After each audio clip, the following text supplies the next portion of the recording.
All right, man. Thanks for driving out. Absolutely. Thanks for having me. Yeah. So, well, for everybody listening who doesn't know who you are, introduce yourself. My name's Jim Zobel, owner and founder of DoughBoyz Rock in Rochester, New York. Recently just located to team up with a Sager Stoneyard Brew Pub on University Ave. Yeah.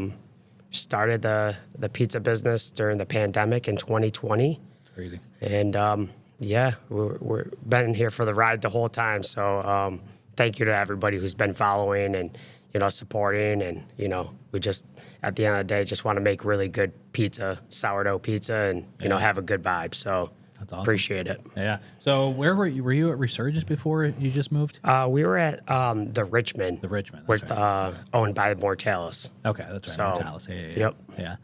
All right. So I mean, you got started during the pandemic. Yep. I was going through some of your old posts last night, and I was looking, and so you got started really similar to Lewis. You got started with rock boxes. Is that right? Yep. Me and Lewis kind of have the same kind of story. Doing it at the exact same time, and we had each other during that time to lean on to. Lewis has been a big influence, and anything I've needed down the road, or we've been in contact and touch the whole time. So that's cool. I appreciate his friendship and what he's doing over there, which is outstanding. Yeah. New York style pizza, all pizza, whatever he does is great. So yeah. So you got started during the pandemic, and was it something you had planned before the pandemic started, or was it like once it got started, you started thinking of stuff to do? So basically, what happened was the pandemic hit. I was working at Char Steak and Lounge, which was a pretty good restaurant at the time, and they furloughed us all. And I was sitting at home, and it got to maybe day 2, and I was like, okay, what am I doing right now? So I started working at my friend's warehouse called Smash It Sports, just packaging baseball bats, just trying to stay busy. And then, at that time I was working on a pizza dough recipe that, my favorite pizzeria in Rochester is Fiorella. So sourdough pizza, couldn't get it, really mad. I was like, let me get to the drawing board here and try to recreate something special here because I wanted it. So started messing around with sourdough, ended up quitting that job, packaging baseball bats. I just didn't love it, but I did it for a paycheck. And that's when Cuomo started giving us that extra bump in, unemployment. So in April 2020, my birthday's in April, I was like, I'm getting this extra check. I'm going to spoil myself. I was like, I'm getting a rock box. Nice. So before that, I was cooking sourdough pizza on a big green egg. Oh, really? Yeah. Oh, that's interesting. Yeah. How was that? I mean, that shit gets pretty hot. Would you have a steel in there? I overpacked the egg one day with charcoal, and my best friend let me have it that day. I burnt the gasket right off that thing, opened it up. I ate a bunch of flames, and I was just like, all right, I think I got to move to the pizza oven. That's pretty funny. The next week, it was like Venmo for $48 gasket from my roommates. So, yeah, but it got hot. I mean, it was 1,000 degrees. Really? I put a stone on there. The stone kept up, and we were making some pretty good pizza, but I was like, opening that big green egg and burping it and then throwing a pizza in. I was like, it's a little risky, but so I got the oven, started experimenting, making 10 dough balls at a time and really dialing in what fermentation. It was all fermentation at that point. I wasn't trying to pick flours or do anything. I knew it was sourdough. I was using King Arthur's specialty patent bread flour. So we got to that point, finally started having the homies come over, pizza night, doing the thing. And then everybody's like, you should try selling this. And I was like, it's the pandemic. Nobody wants to come out, leave their house, all this. Yeah, for sure. So sure enough, I said, I used my personal Instagram. I believed in a product. And I put it on Instagram, and I said, you know what? Whoever wants to come get pizza, I'm making 10 pizzas next week. At this time, DM me if you're interested. Yeah. 30 seconds, 20, 30 people messaged me. And I was like, Damn. should I make more pizza? No. So I stuck with the 10. That's cool. And then we went from there. So every week I did 10 for about a month. Okay. And then it got crazy. Yeah. People were literally knocking at my door asking for pizza. My neighbors, everybody. So we got the rock box and we started going. That's awesome. Yeah. That's really cool. I just bought one of the, because Lewis was selling his rock boxes. Oh, yeah, yeah, And yeah. I bought one of them and one of the first ones that he had. And I've got it. Actually, I just made some bread in it this morning. Oh, nice. I've yet to do that with the rock box. So I'm not doing, it's not like a loaf of bread. So what I do is I just take, the other night I felt guilty because I bought it like, I don't know, a month and a half ago from him and I've only used it like that first weekend. So I was like, I've got to fucking use this thing. So I made a bunch of dough on Thursday. I cooked 2 the other night for my wife and son for dinner. And then I made myself a Detroit, but then I had 2 left over. And Nice. I got some like nice hummus, and I was like, I'm just gonna bake up some basically pizza dough without anything on it but oil, and just use it for some bread for that. But I had for breakfast / lunch today, I had a sirloin steak in this bread and some pickled red onions that I had, and that was the fucking went to town. just ripped it off one little slice of steak at a time, and that's what I had after my freshly walk. baked bread, you can't beat it. I know, it's tough. Honestly. So Yeah. that's what we do. We have a edamame hummus on our menu right now, and all bread is made from our pizza dough. So it's basically it's sourdough. So we just bake off a loaf, cut some triangles, and put it with the hummus. And same with our sandwiches. We just the open face, boom. So I tried that the first weekend I got it, and I just burned the fuck out of the top of that thing. So I've got to work with that a little bit. Because I was trying to make a sandwich with it and fold it over, and then like immediately the top was just like charred to shit. So bad. Yeah. You're like, can we save it? No, I'll eat the bottom. Fuck it.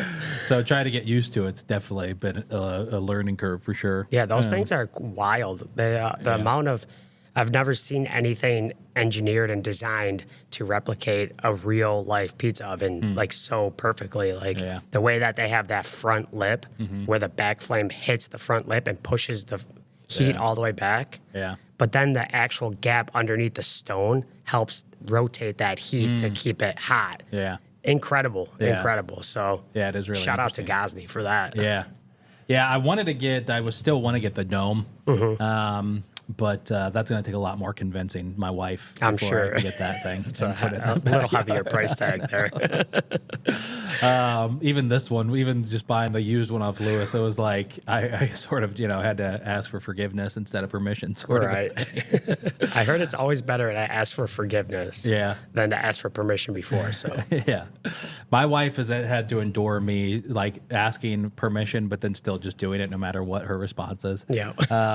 But that one would be tough to be like, hey, there's this $2,000 oven I just brought home. And now it's just sitting on your back patio or deck. Yeah, exactly. But it's a lot of fun to have that thing and make a pizza in it. That rock box. It's just so crazy how the results. I mean, I'm still not even doing a great job with it, but just the results from it and so quick. It's crazy how cheap it is. So. A lot of people, they're always like, why don't you use the uni or why don't you use this? And I'm like, it's just the engineering. It's like, when we were doing pop-ups, we're turning 60 to 80 pizzas. Like the turnaround time on their technology uni doesn't even touch it, in my opinion. But there's so many cheap ones out there now too. Right. Like Barstool Sports sells one that's like $98 or something, $198. Toast the top of the pizza and doesn't cook the bottom of the pizza. Oh, really? Yeah. Oh, that's hilarious. You're like, it looks great, but you can't pick it up. Yeah, that's pretty funny. Yeah, so it's been fun. But so now you use a dome at the restaurant, right? Yep. So also sponsored by Gosney. Okay, cool. I reached out to them when we made the leap from the Richmond, and I was like, you know what? I don't really know what's next. It was like, all I know is they just announced these new domes that have natural gas. Yeah. So I'm like formulating a game plan. While I'm doing that, I'm literally booking the entire month of August for us to stay busy. And yeah, they came back and they were like, here's a discount code. You know, we would love you to use the ovens. And so I ordered 2 of them. I got the olive ones. I got the Neapolitan arch set, stack and then and let me tell you, our grand opening, we did 83 pizzas, and we just right at the end just started seeing the stone cool down a little bit. So and we were 2 in, 2 out, 2 in, 2 out all day. So you know, those domes are definitely worth the money in my opinion. Yeah, for sure. Yeah, I loved seeing them just like for the bread, like the steam injector and all that kind of stuff. Yeah, I just got that, so I haven't baked any bread in it yet, but they did send me the steam injector too and the door, so I gotta, you know, once I get my feet wet and the ship is finally up and running, I will be baking off some fresh loaves in there and, you know, tackling some new other project just to keep me going here. That's cool. Yeah. So, all right, so during the pandemic, so you're making pies at home, you get the rock box, you put on Instagram, like, hey, you're doing this, and you get flooded with DMs. I mean, where does it go from there? So from there, we started doing...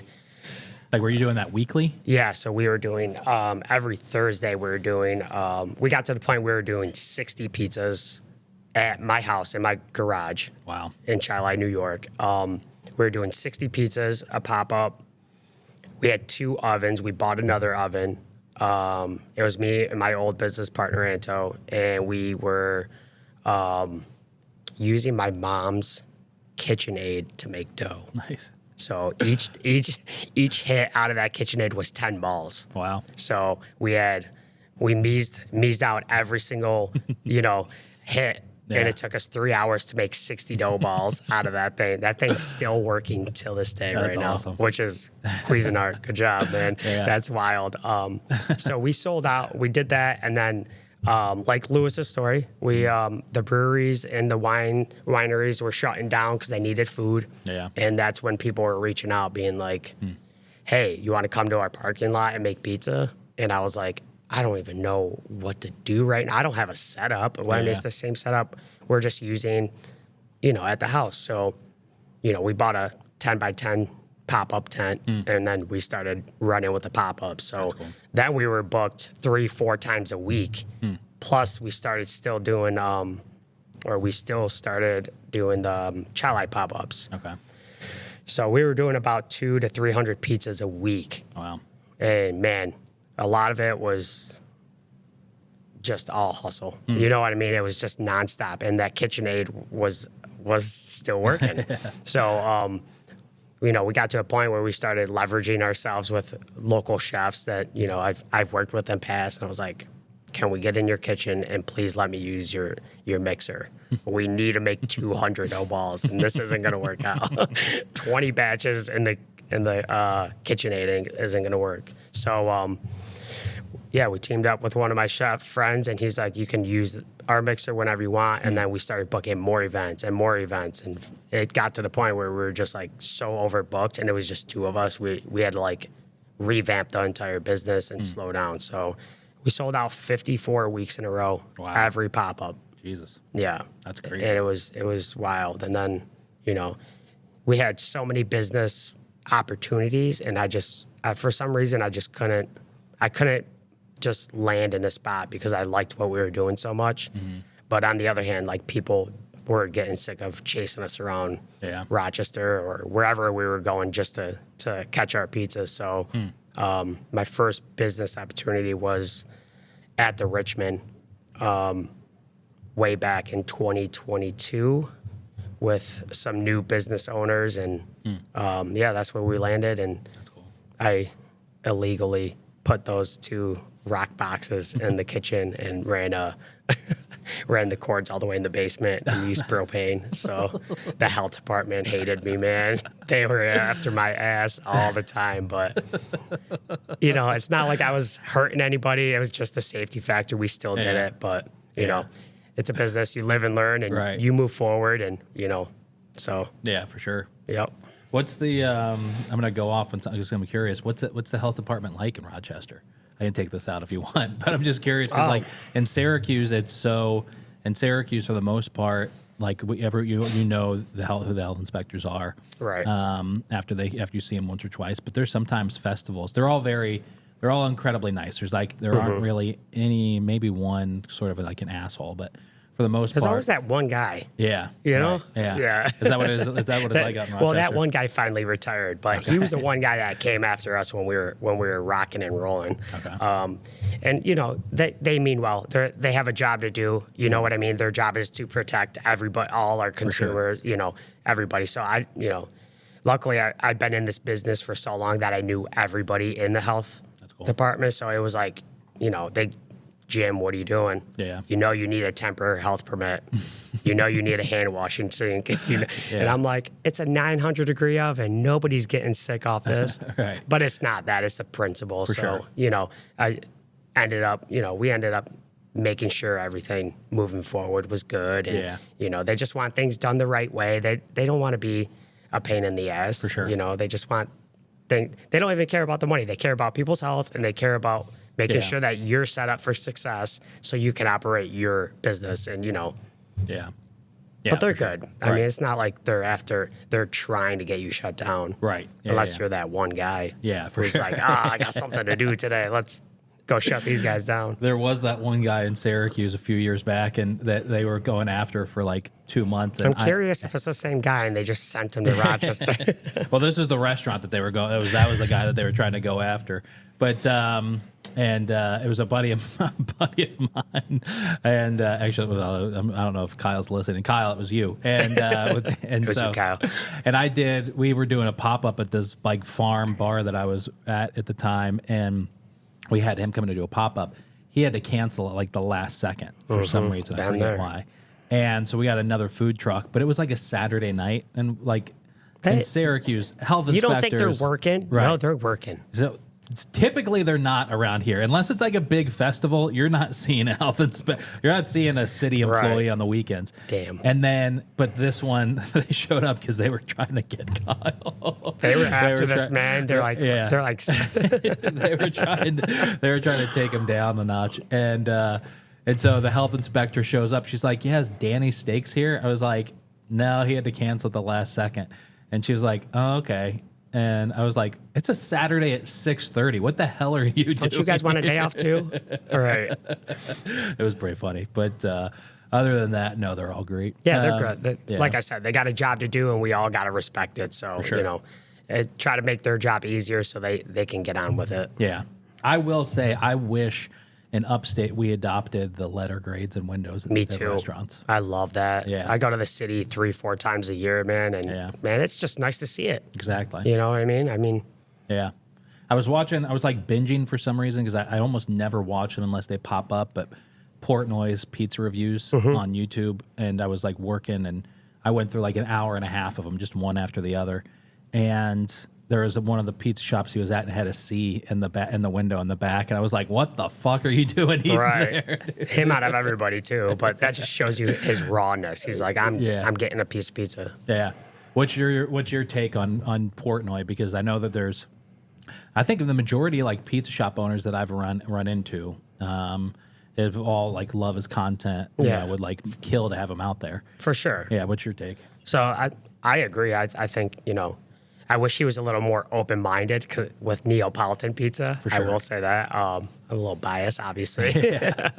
But, I follow off his stuff. I appreciate his reviews. And definitely he's got too big for his britches. But what he was doing, to start it, I mean, look at where he's at now. And he's put so many people on the map. And, this industry is literally about taking care about the people and cooks and chefs and everybody around you. So, hats off to him for creating a platform that he can literally post just like you, and people are going to show up the next day. And, that's what it's all about at the end of the day. So, yeah, for sure. Do I agree with some of his reviews? No, but, another thing is consistency. Are these people pumping out the same pizzas every single time for everybody to eat? Yeah. There's so many room for margin there. But, the shift of it is he recreated like an identity for the pizza game, so hats off to him. Yeah, for sure.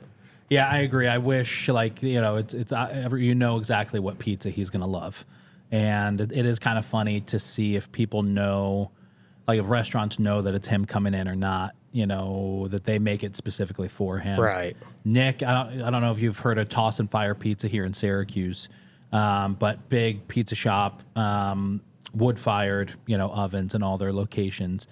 And Nick, he's been in business, actually as long, like 8 years, I think. And so now he's got 3 locations and like 3 or 4 food trucks. That's awesome. Yeah. So he does a great job. He's originally from like the New Haven area, and he knows exactly like what that style is and exactly what Portnoy is going to want. And he had like a picture up in one of his main location, and like instructions. I believe he had the instructions on if for the staff, if he was never not there, like if this guy walks in and orders a pizza, this is how you cook it. Make sure it's a little extra well done. And you got to be prepared though, because for sure, if he comes in once, man, he gives you a 6.3, you're going to be like, that's not the pizza I wanted to send him, but it's over after that. So, you know. Yeah, he didn't show too much love. He was in Syracuse like 2 years ago, and he didn't, the spots in Syracuse that he went to Mara & Salvo's, which is like the best New York style that we've got in Syracuse for pizza, by far. Mara & Salvo's, Toss and Fire, a Pizza Regionale, which he gave a lot of shit to for their name, because like, I don't know if you ever been like over New Haven area. Oh yeah. You know, everything's like a Beats, right? A Beats, you know? right. So the name of this restaurant here in Syracuse is, if you're in New Haven, a Beats Regionale, but it's a Pizza Regionale here, right? But it's spelled the same. So Portnoy gets the pizza, and immediately he's like, this is gonna be exactly what I want, you know. And then he opens it up, and it's a great pizza, but it's just a wood-fired pizza, you know. It's not a Neapolitan, cool. You know. Yeah, exactly. Right. It's like whatever that hybrid is of, you know, New York meets New Haven, or New York meets Neapolitan. You know, it's not like a puffy, airy, soft, you know, you could roll it up and pop a slice in your mouth, sort of a pie. But it's also not like a thin, stiff as a board, big, crispy New York style either. It's like whatever that distinction is. It's that in between. Yeah, which a lot of like these wood-fired places serve, you know. And so that's what theirs is, sort of. And great pie, but if you know what a New Haven, a Beats is, and you see that name and you're excited, you think you're getting that, and you're not going to be happy. I'd be tight as hell. I'm not going to lie to you. I'd be like, this ain't no Sally's, right? So he was giving them a lot of shit for that. But then he went out to Utica, and he went to this place called Slice Pizza Shop out there. And they're all the slices, they're huge slices, but they're all made to order. Really? Yeah. So there's no display case with pies. It's like literal pictures of each different slice that they serve, which there's like 30 or 40 of them. Wow. Just on the wall when you walk in. And then they just have like the cheese pies ready to go in the back. I see. Okay. I was like, how do they do that? They top it and then reheat and then serve it to the customer. And the slices are massive. Like one slice is easily 2 slices. Oh wow! He gave them a pretty good score, and then he went to this place in Utica called Oskanitz, which is the second. I've heard of them. Yeah, second oldest in the country, and he gave them a pretty good score also. But he hasn't been to Rochester. Yeah, I was gonna say I don't think he's been to Rochester yet. Yeah, which he's been to Buffalo. I know that. Yeah. I saw that episode or those episodes. So when I was there in Rochester, I went to like I said, Mood had to cancel, so I was like, I'll text. Like that's when I messaged you, and then I text Lewis, and Lewis is like, yeah, stop by, because they were open, and I felt bad. I caught him like right at the end of the lunch thing. So like I walk in, and like all of his employees are like, are you here for lunch? I'm like, they're 5 minutes before they close for lunch. I was like, oh, this sucks. But Joe's Brooklyn Pizza had reached out to me. Yep. And so I went there and did a video on their Brooklyn Bomber Pizza, which is, I don't know if you've ever been there. I've had that. Yeah. Okay. Yeah, it's like, in my opinion, like the fat man pizza. Exactly. Yeah. When they hella good though. Yeah. For sure. When they asked me to come out, I like looked at the menu and I'm thinking what's going to look really good on camera, Right. or what's probably going to get views, and that I figured would be the pizza. So that's why I ordered Those guys now are back there and they're like, damn, that's the one pizza I hate making. And you just blew them up on it. You're welcome. Everyone that I've described this pizza to is like, that's disgusting. I can't believe you ordered that. It's not disgusting. It's just like, it's like the, if your favorite part about a pizza is just extra cheese and a shit ton of toppings, that's the pizza for you. Which is really 90% of Rochester. Yeah, So right. it makes sense. Yeah. So did you grow up in Rochester? Yep. Okay. So I'm born and raised. I've been in the industry since I've been illegally 13. Okay. Washing dishes. And I try to leave cooking for a little bit. I tried to be a gym teacher. Okay. Went to school for 2 years and that didn't work out. Yeah. So, my mom's like, you're a really good cook, right? And I was like, yeah. She's like, go do it. Because when you're in a kitchen, you are the happiest and you love food. So, I kind of put my nose to the grindstone. Yeah. Got out of college college. Yeah. I'll call it. And just started taking it real seriously. Okay. So, Was she was she like a chef, or did she grow up in the restaurant industry? no, my mom was born and raised in Sicily. So really? she's Italian. Her last name's Viavatene. So Okay.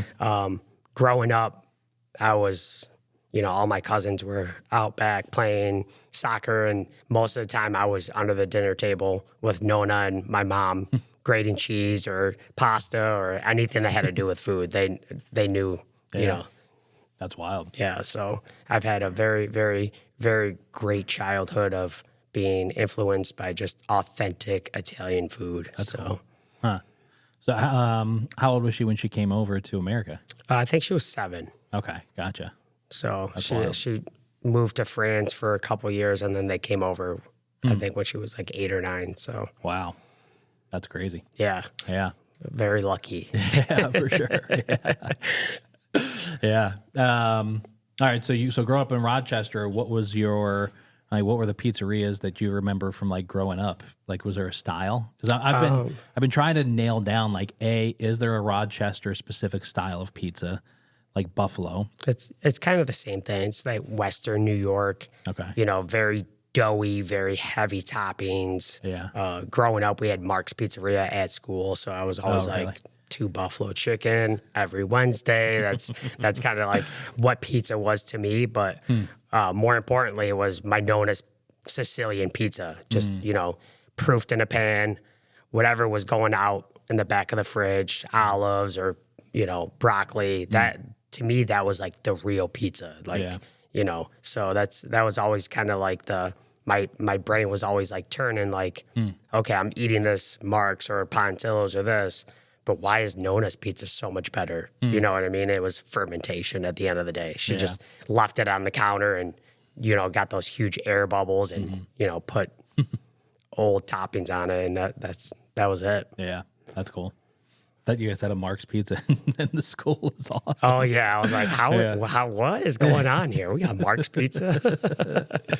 So Pontillo's is, from what I've been told, it was like the OG of Rochester pizzerias, and essentially, like everybody in some way is stemmed from them. Right.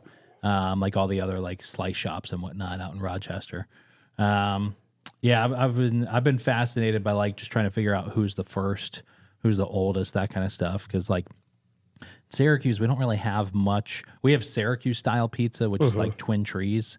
Have you ever had that before? Never had that. It's a little thick. It's not as thick as like Buffalo, but it's a thicker style dough or crust, and then it's cut in strips. Okay. And it's usually like if you're going to Twin Trees, the places that are doing that well, then it's like a well done pie. And it all started from this dude, this pizzeria that it's no longer around. It was on the west side called Shuffles. And his like kind of signature pizza was that cut in strips. The cheese was mozzarella and locatelli, and then he had like cubed sausage that it was like his house sausage that he put on it, and that was like sounds great. Yeah, it was really good. I take that back. I've never had it, but my dad's made it for me. Because he grew up on it. Because I think he closed in like the 70s or 80s. Anyway, so that's like Syracuse style pizza is like that dough, that cheese blend, and then cut in strips is like our style. I see. But if you ask 95% of people in Syracuse, nobody would know that there's even a Syracuse style pizza. You know, they're just like, But that's OG, so that's Syracuse. exactly. Right. We do have a place in Gates where I'm from. It's called Savastano's. Okay. So it's a really old Italian bakery slash, I would just say sub shop pizza. Okay. I think it's probably over 50 years old, and they've just been doing the same stuff, little pizza bagel type stuff. And I would say that's like the OG for me is Savastano's steak pizza. I mean, I could just order a sheet of that and Oh, really? and drown my sorrows and go right to bed after. But Savastano's is definitely my OG in Rochester that I refer people to. It's more Sicilian style. Yeah. But you can tell that they've been around forever for the right reason of that's cool. Just good pizza. Yeah. What are the other, like, I mean, Rochester's got such a great food scene. Oh my God. The last couple of years has been insane. Yeah.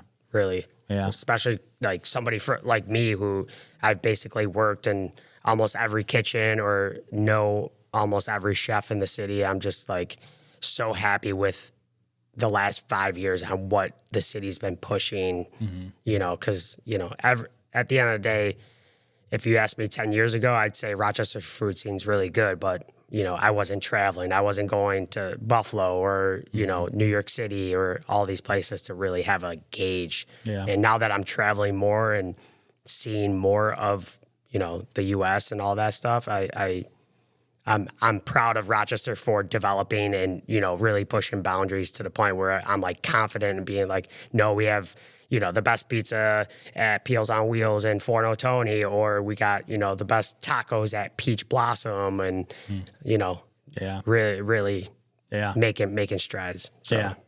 The thing like, you know, being in Buffalo and Rochester and Syracuse, in New York a little bit, it's like in Buffalo, they've got a great scene, but it's so big that not like people know about some of it, but nobody really knows like everything about it. You know, Agreed. In Rochester, I feel like everybody I talk to, if I mention some of the great spots, they're like everybody that I talk to knows about all of the same places. Like the people are very aware of what's in the food scene and what restaurants exist and where they are and what they serve and all that kind of stuff. Right, and I think that comes from literally like us having average food to people breaking the boundaries and really pushing their cuisine or their restaurant or their what they believe in, you know, just like me and Lewis and all these people, to really stick to one craft, simple craft, but make it really good. And I feel like Rochester's really dialed that back in the last 5 years of instead of trying to do this chicken French, chicken parm, all this crazy stuff, people are focusing on smaller menus, better quality, and food they believe in. And that's the truth. So yeah, it's really interesting. What's really interesting is like there really isn't a big food publicity scene in Rochester. No. Like, I know that there's. I mean, I know a couple of the Instagrammers. I know like Stephanie at Sip and Savor, Melissa at Feed Me Rock. I know there's that Jason guy who he's like Rock Foodies, incredible photographer. Yeah. He did a lot of stuff with us too. So he's great. Yeah, incredible photographer. But he doesn't really post often.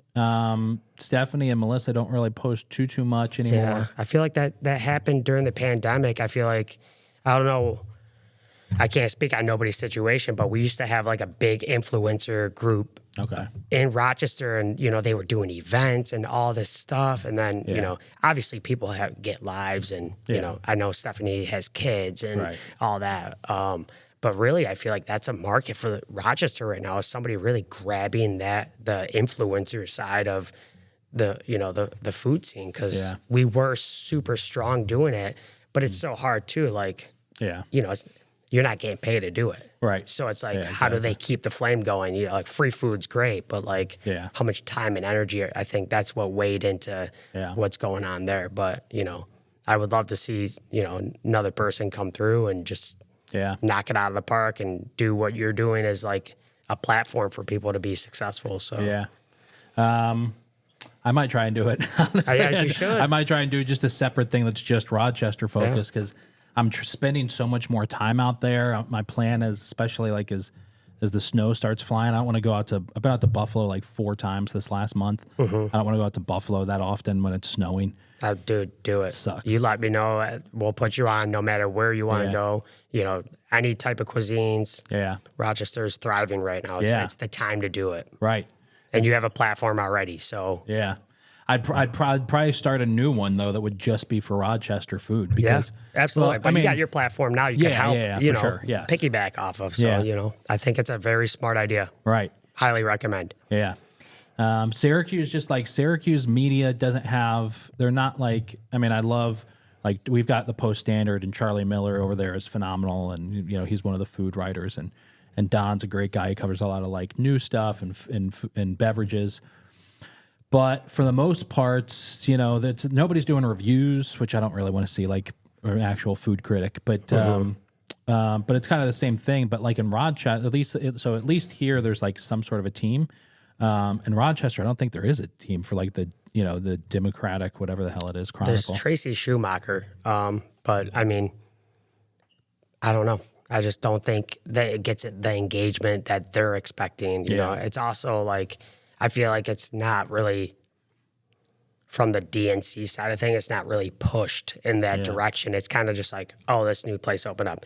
Write a quick article and get on with it. Yeah. When we need focus, we need attention to detail. We need what are they doing that's great? What are they doing that's pushing the boundaries? What are they doing that they love? And I feel like that's the focus on, because we have a lot. I mean, Peach Blossom in Rochester are arguably the best tacos I've ever had in my life. Really? And it's just a mom and son. The son runs the front, and mama's back there making every tortilla by hand. And man, my mouth is watering thinking about Peach Blossom. I haven't had it in forever, and I'm gonna have to go out. That'll have to be the next trip. That's the Rochester's #1 spot in my opinion. Wow.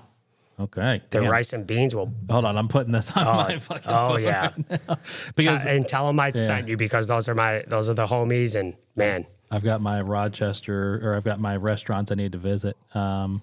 Must go to Peach Blossom. Put it to the top of the list. I'm sure I literally am. I only open for lunch too, so it works out for you. Oh, perfect. Yep, yeah. Monday through Friday. Mama wants weekends off. That's great. Which, like, I would take Old Pueblo and Nano's and put them up against anything Mexican food related in the city of anywhere in central New York. Throughout all of the history of central New York, like, we don't have, like, as someone who used to live in Texas and like lived with a Mexican family, there's no real Mexican food, This is it. Yeah, so I'm excited about. So like, just those two that I've been to, I'm like, this is the best. They're great, but this is just, I'm telling you, marinated meats, hand pressed tortillas, onion, cilantro, and the best hot sauce you'll ever have. Okay, made fresh every day. Yeah, incredible. I'm taking this clip. I got to remember there's 38. This is probably going to be the clip that like gets the most views from our podcast. Yeah. Hell yeah. You talking about Peach Blossom. As it should be, because it's worth it, man. That's awesome. Yeah. Right, cool. Make sure you get their chicken quesadilla, which is not a quesadilla that you're thinking of. It's a whole different thing. Okay. And then al pastor and asada. Okay, cool. Rice and beans. Yeah. And everything else. All right, so are there any like real Italian restaurants in Rochester that you go to? My favorite Italian restaurant is Fiorella. Okay. It's the closest thing, kind of the reason I started DoughBoyz. It's the closest thing I can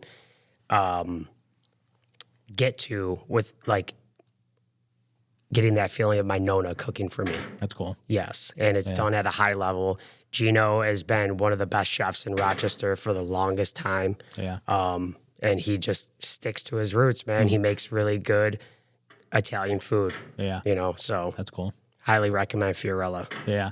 I think I have them on my list somewhere. It's not chicken parm. It's not chicken French. This is real Italian, braised eggplant and tomatoes and the real stuff. So. Sweet. Yeah, that's perfect. Yeah. Well, there was a place here in Syracuse called Amano that was open.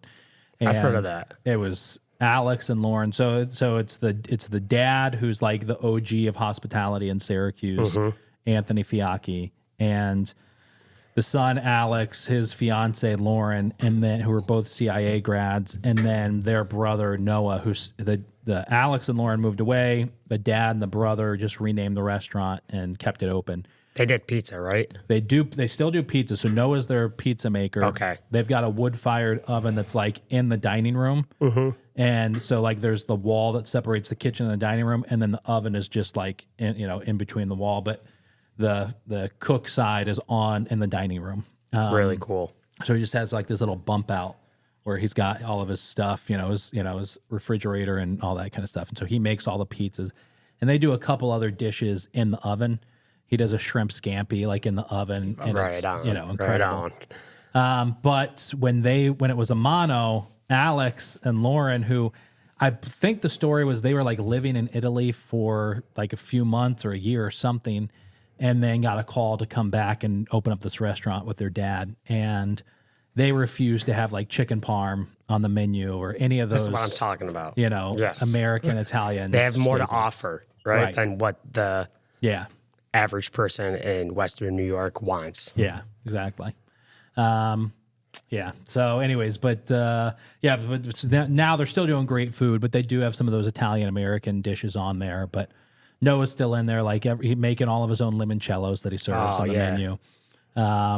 Making all the pizzas, which it's my favorite pizza in Syracuse. Really? I got to check it out. Yeah, it's really good. And then Thursdays he does gnocchi that he makes. So, it's really good. Yeah. Rochester is, I was trying to think of like, what are the Rochester classic foods and, like the staples aside from the plate, cause everybody like I just posted that video on Friday and I already have like 10 comments. I can't believe you came to Rochester and didn't get a plate. What's wrong with you? You gotta save it for our plate. We do garbage plates on Wednesday. Oh, really? Yeah. And, my sous chef, Nico, used to work, his family's Greek. So he makes that meat hot sauce. It's basically his garbage plate. And man, it's for some reason, it's just one of those plates you always crave once you eat it. So, really? Yeah, I think it's the meat hot. He's got something going on with that meat hot. So highly recommend coming in on Wednesday for a plate if you want. All right. So aside from that, do you have a favorite spot in Rochester for a plate? Dogtown. Yeah. Dogtown's usually, you know why? Because Dogtown does it right. They drop the home fries to order. Okay. It's not, I grew up at Nick Tahoe's right in Gates, where the original, and it was a chain. It was a chain of the original, but something about the plate. I love plates, but it's just like, why are you guys cooking all the home fries and just piling them high on a flat top and then scoop it? Yeah. I get it's the shitty for sure it is, but man, the quality of the product isn't great. So and Dogtown does it right. So I've got to get there. I was thinking about doing like a little mini, plate tour. Yeah. And all the people that have commented over the past like couple months about you got to go to this place, go to that place, just trying to meet up with them, and have them take me to their favorite spot for a plate. I get it more now. Like when I first started, like the first time I had a garbage plate, I did it just to have it, and I was like, what the fuck is this? What am I eating? Yeah. I hate a pile of shit almost. And like I said, I don't go out I'm not out in these places late at night filming, so I'm having that plate at like 11 in the morning, ruining even worse. The rest you got to eat at 11 p.m. after like 5 or 6 bourbons, Yeah. So it's like having a plate and then having to like go around Rochester for a few more hours to make content and then drive home. It's not the best idea. No, that's. Man, the plate will put you on the couch. You don't want to drive an hour and a half after. Sounds awful. I've done it 3 times now. Oh, my God. It's not fun. I mean, granted, I don't like, nowadays I have like 1 or 2 bites at these restaurants, then I'm done because I'm trying to cram so many restaurants into a day. I will say one thing about Dogtown, too, that they do that I absolutely love is they do a half a plate. Oh, really? So you can get one burger, small scoop of mac, and that's just nice because I mean, the older I get, I don't want to eat a full plate of that, unless I'm trashed at 1 in the morning and I'm going right to bed. I don't got to work the next day. So that's pretty. The half plate's nice too. Yeah. So I was trying to think, like, I mean, the meat hot sauce. It wasn't like a family tradition, right? It's not like not like families in Rochester grew up and their mom, everybody's mom had like a No. different recipe of it. It was just a restaurant thing. It's just a restaurant thing. I don't know where it came from either, but Yeah. it's tasty as hell. I Yeah. don't know why. You'll feel it the next day. I promise you that. And it's it technically is a hot sauce with meat, correct? Yes. It's not like, I grew up in Cincinnati, or in northern Kentucky. Cincinnati is right there on the border. So we grew up with cheese conies have you ever heard of Skyline chili? No. So Skyline chili is Sounds familiar, but I can't pinpoint it. They're all over Ohio and like Kentucky, and then like now they're in Florida and stuff. But Skyline chili sells like really two things, and they sell cheese conies, which is a small hot dog steamed on a bun, and then on top of the hot dog you get a ladle of Cincinnati chili, which is very, very, very similar to Rochester's meat hot sauce. It's Okay. it's an actual chili, but like the granules of ground beef in Right. there is the same. It's just darker. Like Is there beans and everything in it? no, there's not beans in it, but in the chili. But imagine if you took like a Rochester meat hot and then tried to combine it with a like thick mole. Okay. That's sort of I see, like a gravy, meat gravy. yeah, kind of. Okay. It has cinnamon, it has clove, it has chocolate in it. Okay. But so it's interesting. So, anyways, a cheese coney is a small hot dog with a ladle of that, and then onions, mustard, and then like a pound of freshly shredded cheddar cheese, fine shredded cheese that goes on it, and then they do a 3-way, a 4-way, or a 5-way, which is spaghetti.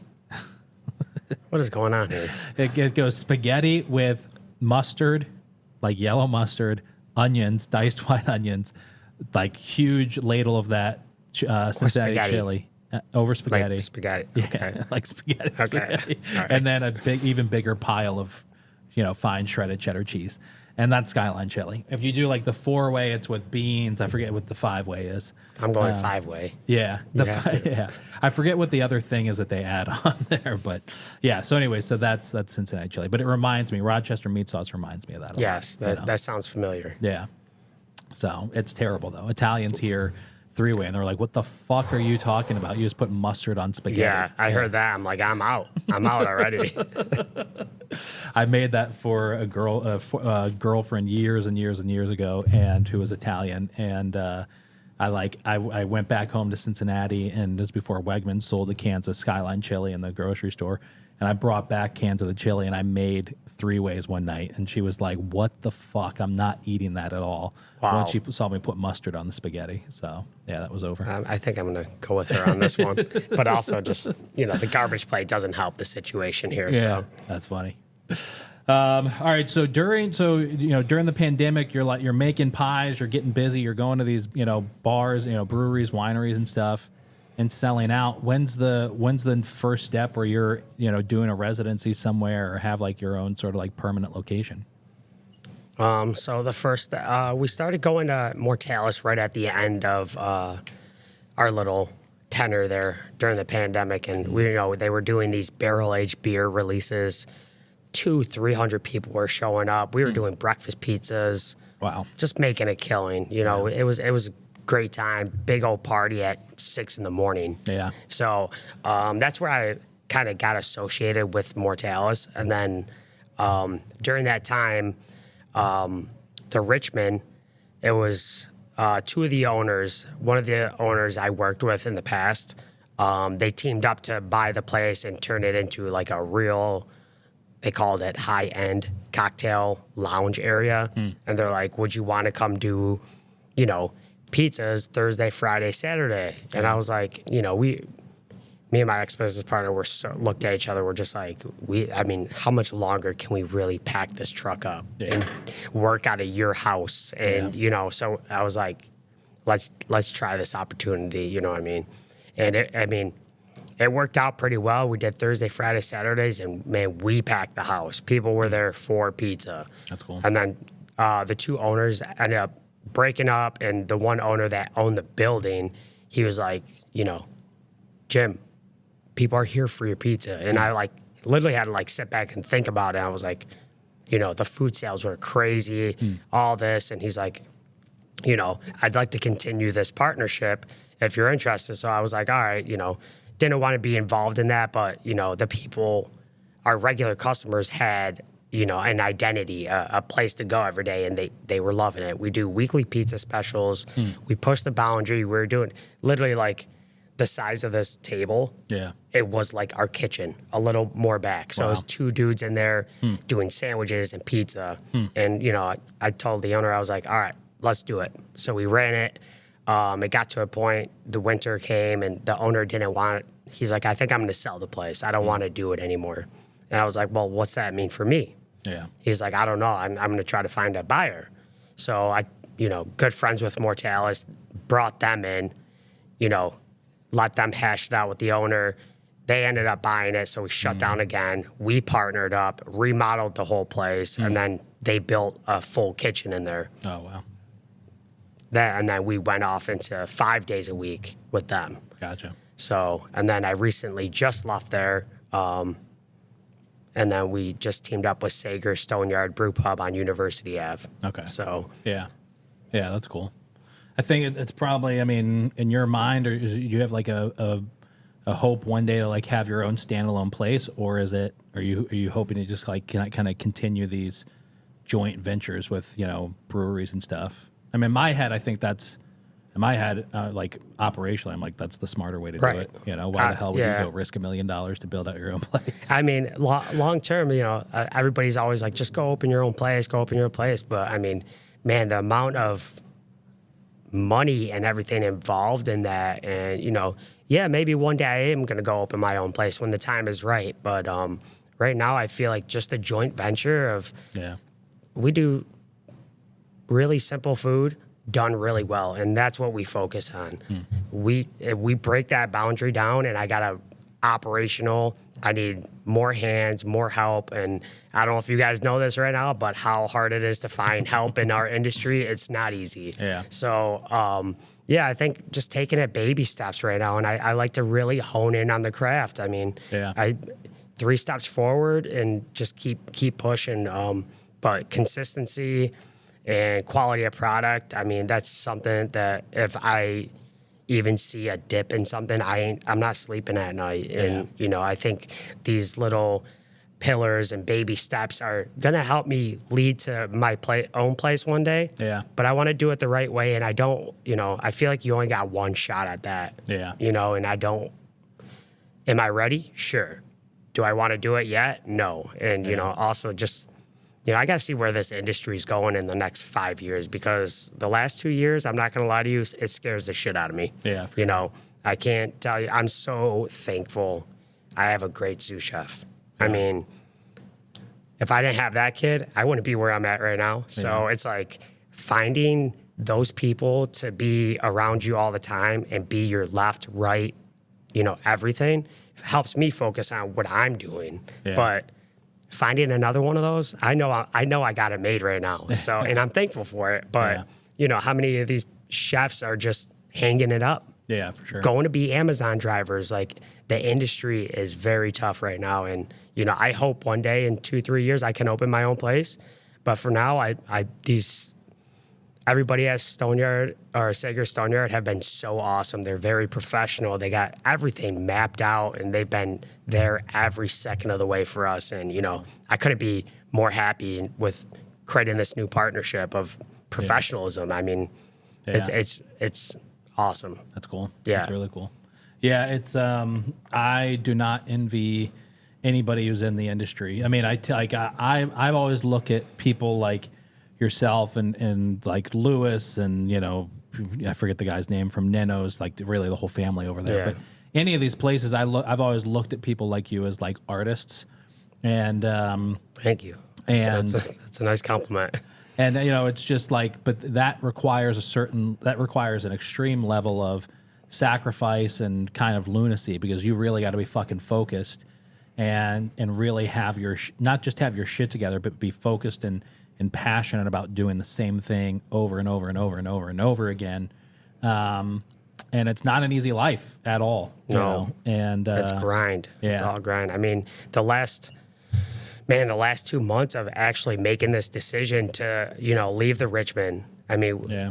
pack up the whole restaurant, get a storage unit, book the entire month of August, September, almost September to continue money coming in, move, get a new location. Like operationally, like, man, my brain is mush. But like, you know, I woke up last Friday, finally like, oh my God, I don't got to rush to go to work. You know what I mean? And, you know, it takes a lot of efforts from all sides of the business. And, you know, making that leap right now in this industry, it's almost like you're jumping in the deep end, and I hope you can swim. Yeah, you know what I mean? So, it's just a lot. This industry's getting a little weirder and weirder every year. But I think if I just keep my head down, keep preaching and putting out good, consistent food and simple food and do it well, and you know, I think I'll be just fine. So that's awesome.